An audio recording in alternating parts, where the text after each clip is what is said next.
Hello, everyone. Today is another day with an original story written by me, inspired by a few novels you've probably read before. I hope you enjoy it, and don't forget to let me know what you think. Thank you. Nathaniel Drake stood in the shadow of the cathedral's stone archway, watching his younger brother adjust his bow tie for the third time. Adrian's hands trembled, not from nerves about marriage, but from the weight of a suit that fit too perfectly, as if tailored for someone else entirely.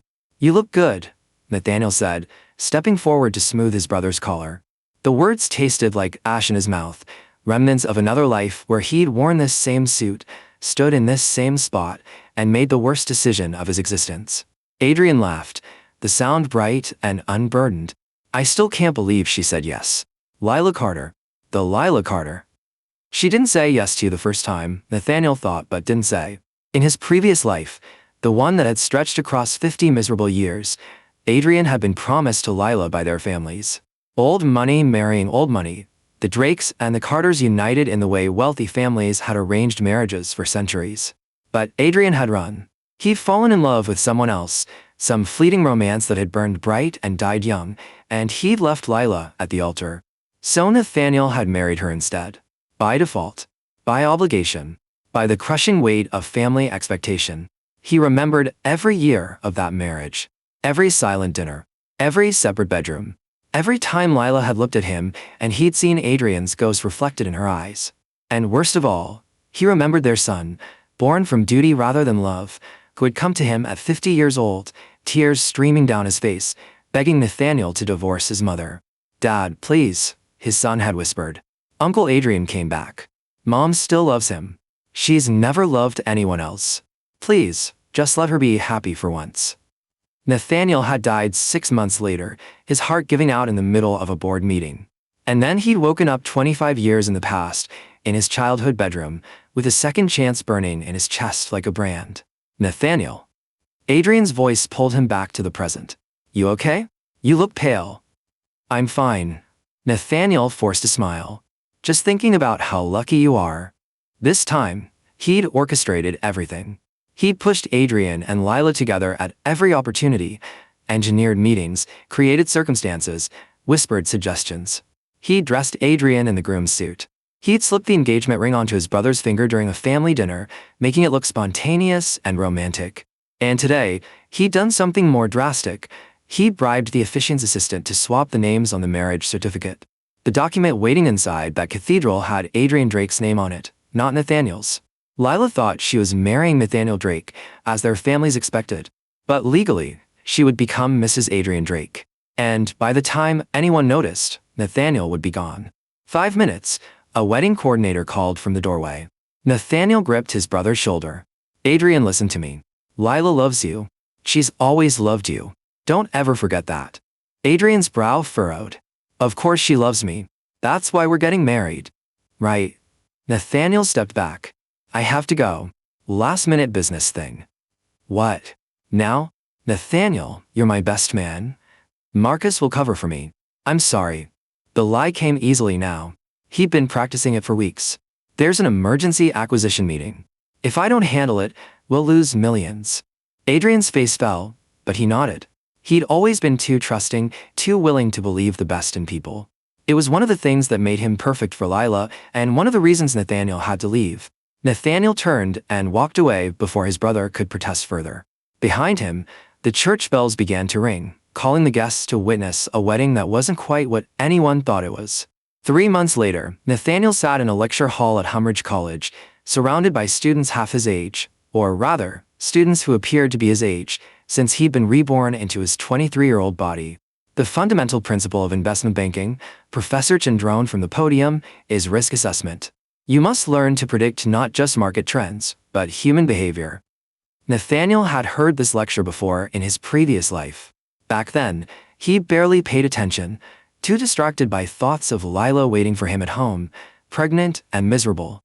Now, he absorbed every word with the focus of a man who had nothing left to lose and everything to gain. His phone buzzed in his pocket. He ignored it. It buzzed again. And again. The girl next to him shot him an annoyed glance. Nathaniel pulled out his phone and glanced at the screen. "Adrian, Nathaniel, we need to talk." "Call me. It's important." "About the marriage certificate." I know what you did. Nathaniel's blood turned to ice. He'd expected this moment, but not so soon. He'd calculated that it would take at least 6 months for anyone to notice the discrepancy in the paperwork, some mundane tax filing or a legal document that would finally reveal the truth. 3 months was too fast. Something had happened. He stood abruptly, gathering his things. Mr. Drake, Professor Chin called out. Class isn't over. Emergency, Nathaniel said, already moving toward the exit. Family emergency. Outside, the autumn air bit at his skin. He found a bench in the quad and called Adrian. His brother answered on the first ring. Where the hell are you? Humridge. You know that. Nathaniel kept his voice steady. What's wrong? What's wrong? Adrian's laugh was bitter. Lila's pregnant, Nathaniel. We needed to update our insurance information, and when the hospital pulled our marriage certificate, my name was on it. My name, not yours. Nathaniel closed his eyes. Of course. Pregnancy would trigger a cascade of paperwork, medical records, insurance claims. He should have thought of that. She thinks I tricked her, Adrian continued, his voice breaking. She thinks I forged the documents to trap her. Our families are in chaos. Everyone's demanding answers, and I can't give them any because I don't understand what happened either. Adrian, did you do this? His brother's voice dropped to a whisper. Nathaniel, please tell me you didn't do this. For a long moment, Nathaniel said nothing. In the distance, students laughed and called to each other, living their uncomplicated lives. He envied them with a ferocity that surprised him. Yes, he finally said. I did it. Silence. Then, why? Because she loves you. Because you were supposed to marry her in the first place before you. Nathaniel stopped himself. He couldn't explain about the previous timeline, the 50 years of misery, the son who'd begged for a divorce. Because I knew if I married her, it would be a mistake. For both of us. So, you made me marry her without telling either of us? Adrian's voice rose. Nathaniel, that's insane. That's illegal. And now Lila thinks, God, she won't even look at me. She moved back to her parents' estate. Give her time. Time? Adrian laughed again, the sound close to breaking. She's carrying my child, and she won't speak to me. Mom and Dad are threatening legal action. The Carters are talking about annulment. And you're at college, hundreds of miles away, telling me to give her time. Yes. Nathaniel stood, pacing the quad. Because you love her, Adrian. And she loves you. She's always loved you. She's just scared and confused right now, but if you give her space, if you show her that you're there for her and the baby, you don't get to tell me what to do. Not after this. Adrian's breathing was ragged. I need you to come home and fix this. I can't. You can't or you won't? Both. Nathaniel stared up at the cloudless sky. Adrian, I did this, so I could have a different life. If I come back now, everything will fall apart. You and Lila will find your way through this. Trust me. Trust you. Adrian's voice turned cold. You just destroyed my marriage before it even started. Why would I trust you with anything? The line went dead. Nathaniel lowered the phone slowly, his hand shaking. This was necessary, he told himself. This pain was temporary. In his previous life, Adrian hadn't come back until Nathaniel was dying. This time, Adrian had Lila from the beginning. They'd work through it. They had to. 6 months passed in a blur of lectures, networking events, and late nights in the library. Nathaniel threw himself into his studies with the single-minded determination of a man running from ghosts. He graduated top of his class, landed an internship at Blackstone and Howe, and quickly made a name for himself as a ruthless negotiator with an uncanny ability to predict market movements. No one suspected that his predictions were based on memories from a previous life. By the time he was 25, he'd founded his own investment firm. By 27, he'd made his first million. By 30, Drake Capital Management had offices in 3 cities and was expanding rapidly. And through it all, he avoided his family. His parents stopped calling after the first year. Adrian sent occasional texts cold, brief updates about his life. Lila had the baby. A girl. We named her Emma. We're moving to the Lisbeth estate. Don't bother coming to the christening. Nathaniel didn't respond. Each message was a knife in his chest, but he accepted the pain as his due. He'd chosen this path. He'd chosen freedom over family, ambition over love. He'd chosen not to repeat the mistakes of his previous life. Then one rainy afternoon in November, his assistant buzzed him. Mr. Drake, there's a woman here to see you. She doesn't have an appointment, but she says it's urgent. Name? Lila Drake. Nathaniel's pen clattered to his desk. Tell her I'm not available. I already tried. She says she'll wait all day if necessary. Of course she would. Lila had always been stubborn, one of the few qualities Nathaniel had genuinely admired in his previous life. Fine. Send her in. The door opened, and there she was. 7 years had changed her, but not in the ways Nathaniel expected. She was still beautiful, perhaps more so now, with the soft edges that motherhood had given her, but there was a hardness in her eyes that hadn't been there before. She wore a tailored navy suit and carried a leather briefcase, every inch the successful businesswoman. Nathaniel. She closed the door behind her and didn't sit. You look well. So do you. He kept his voice neutral. How's Emma? She's 7 now. Smart, healthy, happy. Lila's smile was tight. She has Adrian's eyes. That's good. Is it? Lila set her briefcase on his desk with a decisive click. Because she keeps asking why her uncle Nathaniel never visits. And I'm running out of excuses. Lila. Don't. She held up a hand. I didn't come here to guilt you, though God knows you deserve it. I came because I need your help. That surprised him. With what? Adrian's company is failing. She opened the briefcase and pulled out a folder thick with documents. He tried to expand too quickly, took on too much debt. If something doesn't change in the next 6 months, we'll lose everything. The business, the estate, everything we've built. Nathaniel took the folder and flipped through it. The numbers were worse than Lila described. Adrian had made every mistake Nathaniel had warned him against in their youth, the same mistakes that had plagued their father's business in the previous timeline. Why come to me? Nathaniel asked. You have financial advisors.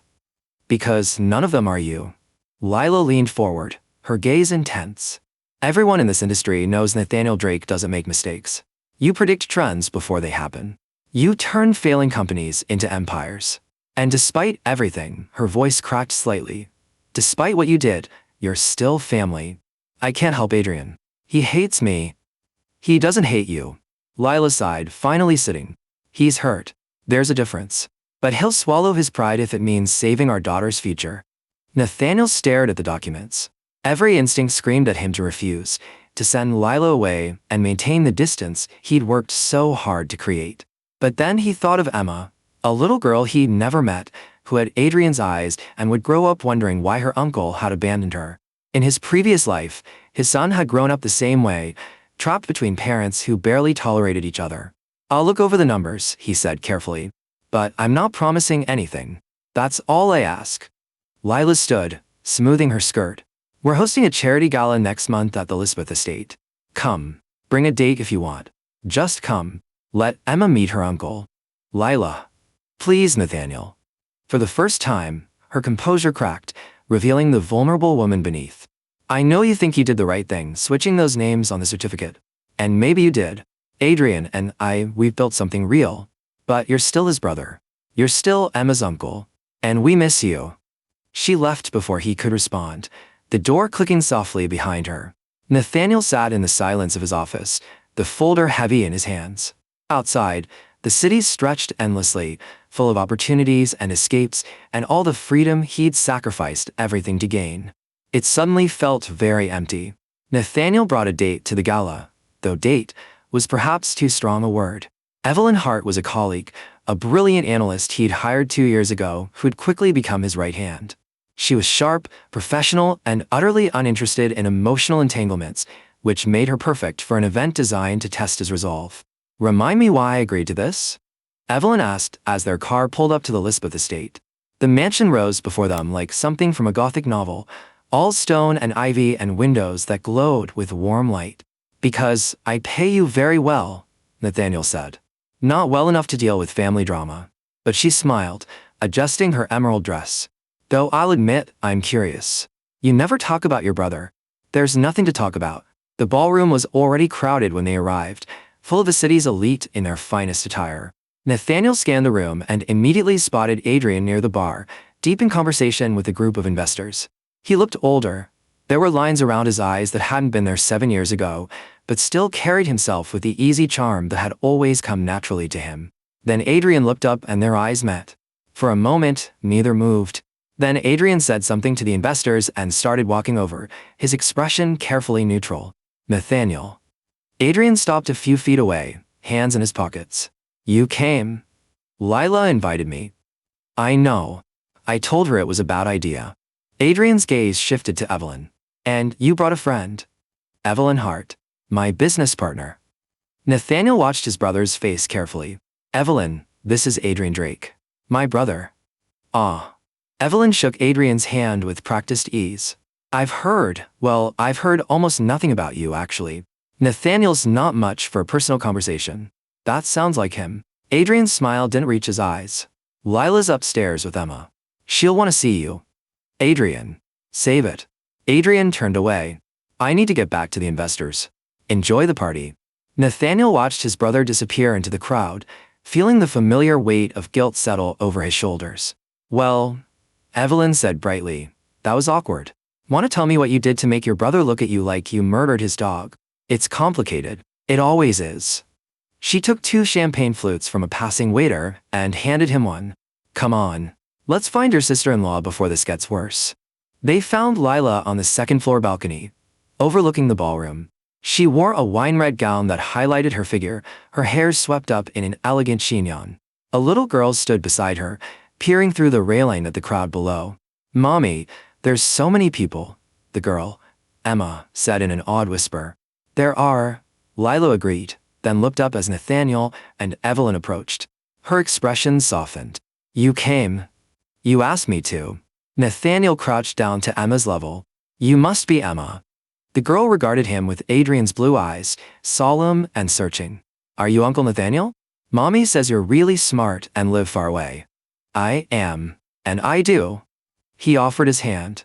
It's nice to finally meet you. Emma shook his hand gravely, then smiled, a smile so much like Adrian's that it hurt. Daddy says you used to play chess together. Do you still play? Not as much as I used to. That's sad. I'm learning chess. Daddy's teaching me. Emma turned back to the ballroom. Mommy, can I go down now? I want to see the ice sculptures. Stay where I can see you, Lila warned, and Emma scampered off with the fearlessness of childhood. Lila turned to Evelyn. And you are? Evelyn Hart, colleague and reluctant party guest. Evelyn's gaze was assessing, the same look she used when evaluating a risky investment. Nathaniel's told me almost nothing about his family, so I'm taking the opportunity to gather intelligence. Has he? Lila's smile was knowing. Well, I hope you find it illuminating. Nathaniel, could I speak with you privately? Evelyn waved them off. I'll go make sure Emma doesn't knock over an ice sculpture. When they were alone, Lila's smile faded. Did you review Adrian's files? I did. And it's worse than you describe. Nathaniel leaned against the railing. He's overextended in 3 different sectors, and the debt structure is unsustainable. If the market shifts even slightly, everything will collapse. Can you fix it?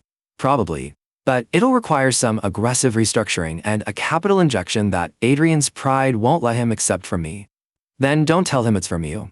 Lila moved closer, her perfume, jasmine and vanilla, stirring memories from his previous life. Channel it through a shell company. Make it look like a standard investment firm. He doesn't need to know. That's deceptive, says the man who forged a marriage certificate. But there was no anger in her voice, only exhaustion. Nathaniel, I don't care about pride right now. I care about Emma's future. If you can help, please do it, whatever it takes. Why does this matter so much to you? If Adrian's company fails, you still have your trust fund. Emma would be fine. Lila was quiet for a long moment, staring down at the party below. Because 7 years ago, I woke up married to a man I barely knew, carrying his child, feeling like my entire life had been stolen from me. And I hated you for that. I hated Adrian too for a while. Lila. But then Emma was born and Adrian stayed. He didn't run, didn't hide behind excuses. He learned how to be a husband and a father, even though neither of us chose this. And somewhere in all that learning, I fell in love with him. Really in love, not the adolescent crush I had when we were teenagers. She looked at Nathaniel, her eyes bright with unshed tears. So yes, his company matters. Because it's his dream, and I won't let him lose it just because you're too stubborn to be part of this family. The words hit harder than she probably intended. Nathaniel looked away, watching Emma chase through the crowd below, her laughter carrying up to the balcony. I'll help, he said quietly. But on one condition. What? Adrian never finds out it was me. Done. Lila exhaled. Thank you. Don't thank me yet. Nathaniel straightened. This is going to get complicated. Over the next 3 months, Nathaniel worked in secret, channeling funds through a series of shell companies he'd set up specifically for this purpose. He restructured Adrian's debt, negotiated better terms with creditors, and quietly bought out several of the more predatory investors who'd been bleeding the company dry. It was exhausting work, made more difficult by the need for secrecy. Every move had to be calculated to avoid suspicion, every transaction obscured enough that Adrian wouldn't trace it back to Drake Capital Management. But it was also, Nathaniel had to admit, the most satisfying work he'd done in years.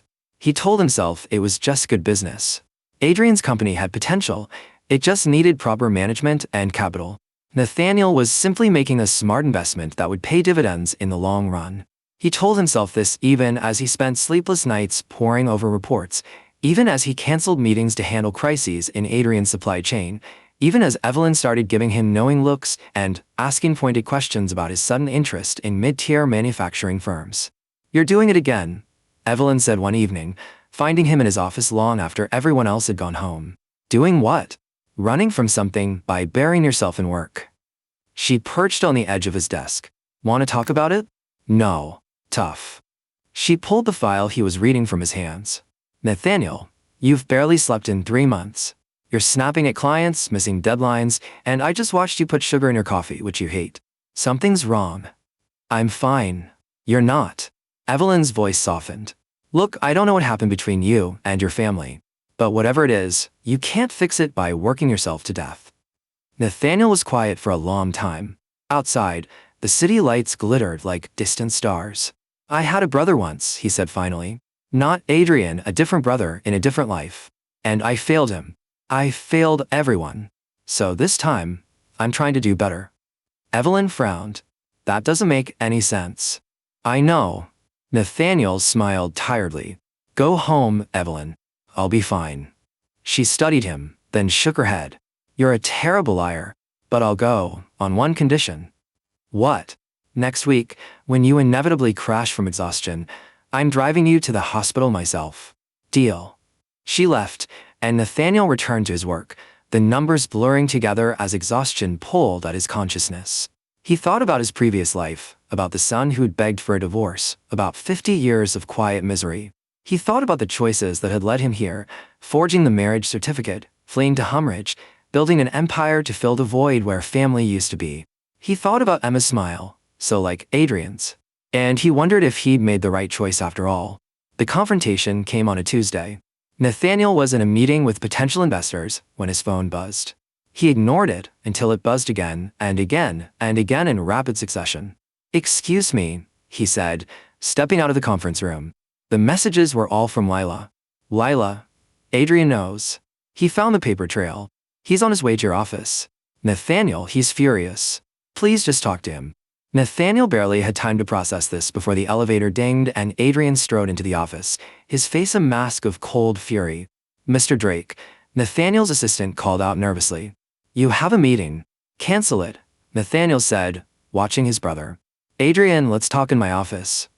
"Oh, we're going to talk." Adrian followed him inside, slamming the door hard enough to rattle the windows. "We're going to talk about how you've been manipulating my company for 3 months without telling me." "I was helping." "You were interfering." Adrian threw a folder on the desk, the same folder Lila had brought months ago, now covered in Adrian's handwritten notes and highlighted sections. "All those miraculous debt restructurings, the sudden influx of friendly investors, the way my creditors suddenly became reasonable, it was you. All of it." "Yes." "And you didn't think to tell me? You wouldn't have accepted my help if you knew." "Damn right I wouldn't." Adrian's voice cracked. "Nathaniel, you forged my marriage certificate. You disappeared for 7 years. You missed Emma's birth, her first steps, her first words. You missed everything. And now you show up and start pulling strings in my business like I'm some kind of puppet? I was trying to save your company. I didn't ask you to save it." Adrian slammed his hand on the desk.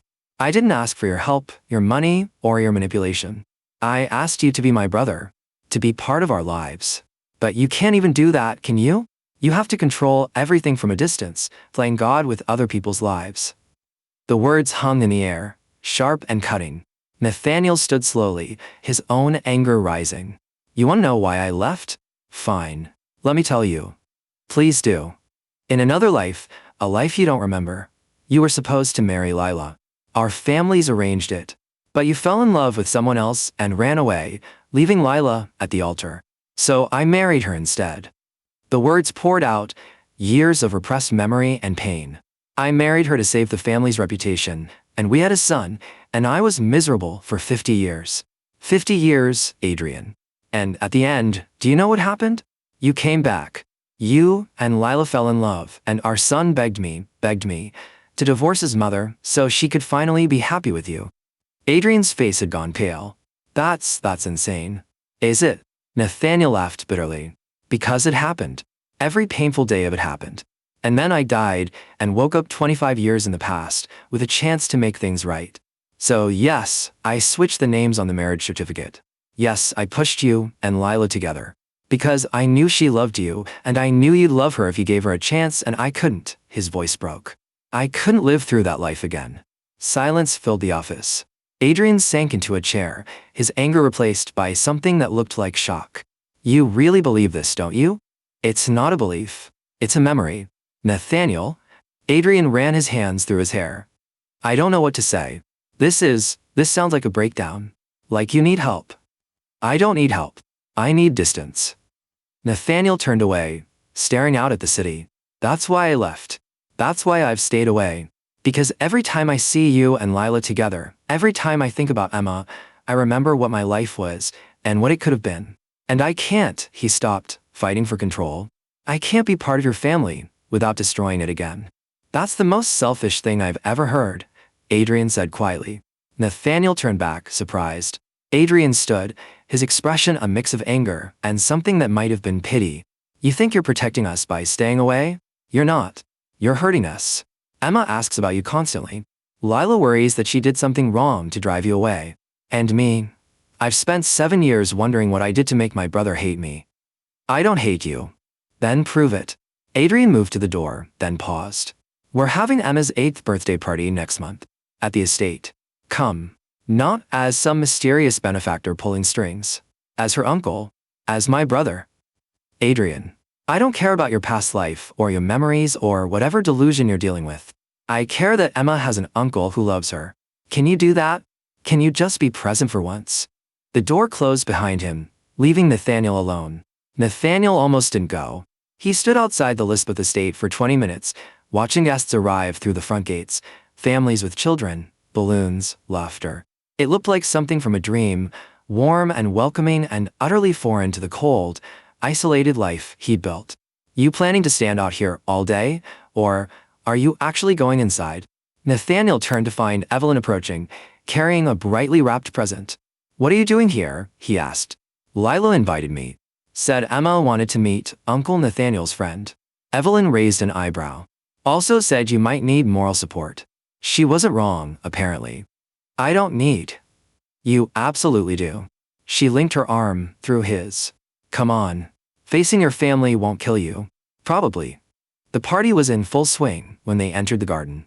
Children ran everywhere, playing games and shrieking with laughter.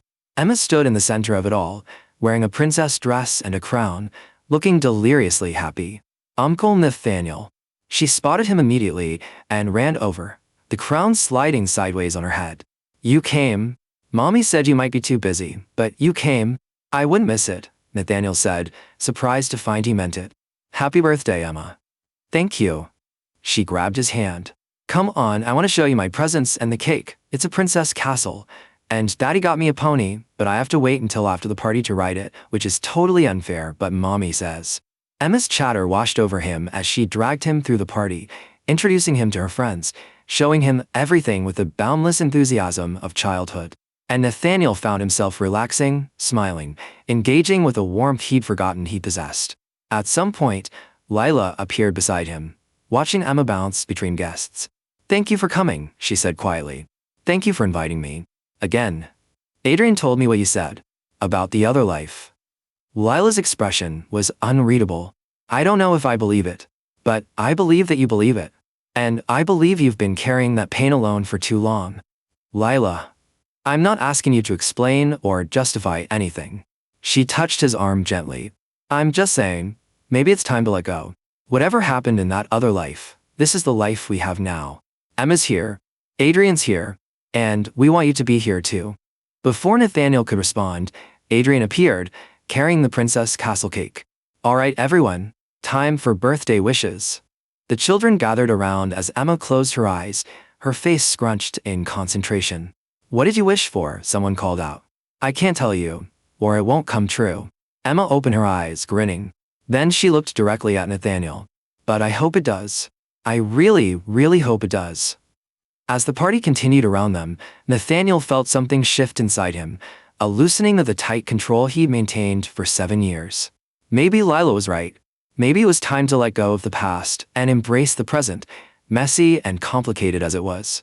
2 months after Emma's birthday, Nathaniel made a decision that surprised everyone, himself most of all. He announced he was opening a new branch of Drake Capital Management in the same city as the Elizabeth estate. Are you sure about this? Evelyn asked, reviewing the expansion plans in his office. This is a significant investment in a secondary market. The return projections aren't great. It's not about returns. Nathaniel signed the final documents. It's about being present. Evelyn smiled. About time. The transition took 3 months. Nathaniel set up a new office, hired local staff, and slowly began integrating himself back into his family's life. Sunday dinners at the estate became a regular occurrence. He taught Emma chess, just as he'd taught his son in the previous life, though this time, he paid attention, laughed at her strategies, let her win occasionally. Adrian remained cautious, but the hostility had faded, replaced by a tentative rebuilding of their relationship. And then, on a crisp November evening, everything changed. Nathaniel was at the estate for dinner when a woman arrived, tall, elegant, with striking auburn hair and a confident stride. She wore a designer suit and carried herself with the authority of someone accustomed to getting what she wanted. Nathaniel, she said warmly, kissing his cheek. Sorry I'm late. The board meeting ran over. The dining room fell silent. Lila's fork clattered to her plate. I'm sorry, who are you? The woman extended her hand. Vivian Ashford. I'm Nathaniel's wife. The words hung in the air like a bomb. Adrian's face went through several expressions: shock, confusion, anger. Your wife? Nathaniel, what is she talking about? Nathaniel stood slowly, his heart pounding. He planned to reveal this eventually, but not like this, not so abruptly. Everyone, this is Vivian. We've been married for 6 months. 6 months. Lila's voice rose. You've been coming to our house for 2 months, having dinner with us, playing with Emma, and you never mentioned you were married? We kept it private, Vivian said smoothly, sitting beside Nathaniel as if she belonged there. Nathaniel's business required discretion, and I have my own public image to maintain. I'm the CEO of Ashford Technologies. Adrian's eyes widened. Ashford Technologies? The company that just signed that multi-billion-dollar government contract. The same. Vivian smiled. Nathaniel and I met at a conference 3 years ago. We've been partners in business and life ever since, though we only made it official recently. Emma, who'd been quietly observing, suddenly spoke up. Does this mean Uncle Nathaniel has a family now? Like we're a family? The innocent question cut through the tension. Nathaniel knelt beside Emma's chair. Yes. But that doesn't mean I'm leaving yours. You're still my family. You'll always be my family. Can I meet your wife properly? Emma looked at Vivian with curious eyes. Do you like chess? Vivian laughed, and for the first time, Nathaniel saw genuine warmth in her expression. I love chess. Though I warn you, I'm quite good. Uncle Nathaniel's teaching me. I bet I can beat you. Emma, Lila said sharply, then softened. Let's give the adults a moment to talk. Why don't you go play in your room? Emma pouted but obeyed, leaving the 4 adults in uncomfortable silence. Adrian spoke first. Why didn't you tell us? Because I wasn't ready, Nathaniel admitted. Vivian and our relationship is complicated. She knows about my past, about the choices I made, and she accepts it. But I wasn't sure how to explain that to you. You could have started with I'm married, Lila said, though her anger seemed to be fading into something more like hurt. Nathaniel, we've been trying to welcome you back into our lives. Don't you think this was important information? You're right. I should have told you sooner. Nathaniel looked between them. I'm sorry. Vivian placed a hand on his shoulder. This is my fault, actually. I encouraged Nathaniel to keep our marriage private. In my industry, personal relationships can become complicated. Competitors use them as leverage. The media turns them into spectacles. She looked directly at Lila. But you're his family. You deserve to know. Yes, we did. Lila stood, her composure returning. Well, since you're here, you might as well stay for dinner. Adrian, can you set another place? Over the following weeks, Vivian integrated herself into their lives with surprising ease. She attended Emma's school play, joined them for Sunday dinners, and even helped Adrian with a particularly thorny business negotiation. She was brilliant, charismatic, and utterly devoted to Nathaniel, which made Lila increasingly suspicious. Something's off, Lila told Adrian one night after Nathaniel and Vivian had left. They don't act like newlyweds. They're too professional with each other. Maybe that's just how they are, Adrian said, though he sounded uncertain. Not every couple is constantly affectionate. It's more than that. Did you notice how Vivian answers questions about their relationship? She's always vague about details, where they met, how he proposed, their wedding. It's like she's reading from a script. Lila, you're overthinking this. Am I? She pulled out her phone. I did some research. Vivian Ashford is real, CEO of Ashford Technologies, graduated from Stanford, brilliant businesswoman. But I can't find a single piece of evidence that she and Nathaniel are actually married. No wedding announcement, no photos, nothing. Adrian frowned. Maybe they really did keep it private. Or maybe it's not real. Why would they lie about being married? Lila was quiet for a long moment. I don't know, but I intend to find out. The confrontation came 2 weeks later when Lila invited Nathaniel and Vivian to lunch, without Adrian. She wanted answers, and she wanted them without Adrian's protective instincts getting in the way. They met at an upscale restaurant downtown. Lila waited until after they'd ordered before cutting to the chase. I know you're not really married, she said bluntly. Vivian didn't even blink. What makes you say that? Because there's no record of it. No marriage certificate, no announcement, no evidence whatsoever. Lila leaned forward. So, what's the real story? Why are you pretending? Nathaniel and Vivian exchanged glances. Then Nathaniel sighed. You're right. We're not married. Not legally. Then why? Because I needed an exit strategy, Nathaniel said quietly. A way to show you and Adrian that I'd moved on, that I had my own life, that you didn't need to worry about me or feel guilty about what happened 7 years ago. So, you invented a wife? Lila's voice rose. Nathaniel, that's insane. I volunteered, Vivian interjected smoothly. Nathaniel and I are genuinely close friends. Business partners, as I said. When he explained his situation, I offered to help. It seemed harmless enough. Harmless. Lila laughed bitterly. You lied to your family. Again. I know. Nathaniel met her gaze. And I'm sorry. But Lila, you have to understand, I can't be part of your family the way you want me to be. Every time I'm at that estate, every time I see you and Adrian together, I remember. Your other life. Yes, we know. Lila's expression softened. Nathaniel, I don't know if what you remember really happened. But even if it did, it's not this life. You're not trapped in a loveless marriage. Adrian and I chose each other. We're happy. I know you are. Then why can't you accept that? Why do you keep creating distance? Nathaniel was quiet for a long time. Because I'm afraid, he finally admitted. Afraid that if I get too close, I'll ruin it somehow. That history will repeat itself, and I'll be the reason everything falls apart. That's not going to happen, Lila said firmly. But Nathaniel, you can't keep living like this, hiding behind lies and pretending you don't care. Emma loves you. Adrian misses his brother. And she hesitated. I consider you family. Difficult, complicated family, but family nonetheless. She's right, Vivian added gently. Nathaniel, I agreed to help you because you were clearly in pain.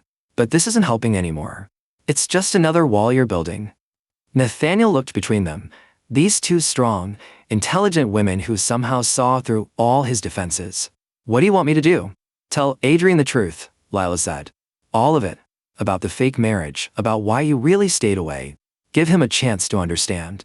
And if he doesn't, then at least he'll have been honest. That's more than you've given him in 7 years. Nathaniel told Adrian everything on a Saturday morning, just the two of them in Adrian's office at the estate. He explained about Vivian, about the lie, about the fear that had driven every decision he'd made since waking up in his 23-year-old body.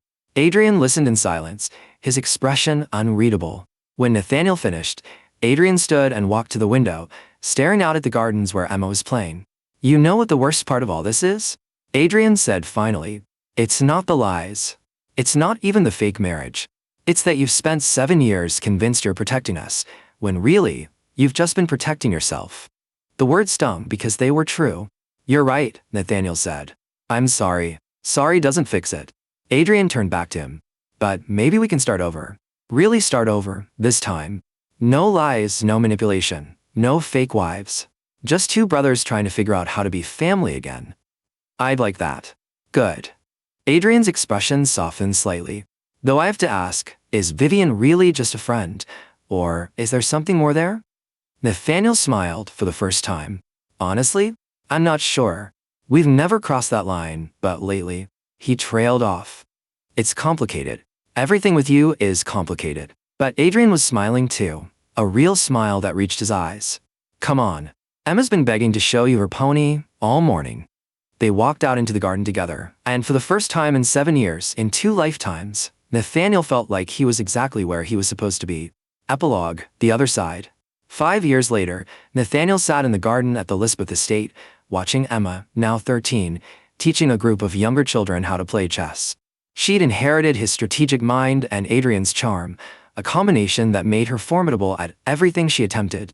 Vivian sat beside him, her hand resting comfortably in his. They made it official 2 years ago, a small ceremony, with just family present. No secrets this time, no lies, just two people who'd found their way to each other through an unconventional path. "She's good," Vivian observed, watching Emma explain a complex opening to a frustrated 10-year-old. "She'll be better than you soon." "She already is," Nathaniel admitted. "I let her win the first few times. Now she doesn't need me to." Lila appeared on the patio, holding a tray of lemonade. "Nathaniel, your brother's on the phone. Something about a new expansion project he wants your advice on. Tell him I'll call him back after the chess lesson." "I already did. He said it's urgent." But Lila was smiling. "Though we both know urgent in Adrian's vocabulary means I'm bored and want to talk to my brother." Nathaniel laughed, standing. "Fair enough. Vivian, want to take over as chess referee?" "Absolutely." Vivian kissed his cheek before heading down to the garden. As Nathaniel walked into the house, he caught his reflection in the window. A man in his late 30s, successful, loved, part of a family he'd almost destroyed trying to save. He thought about his previous life sometimes, that long, miserable existence that had led him here. The regrets, the pain, the son who'd begged him for a divorce. But mostly he thought about this life.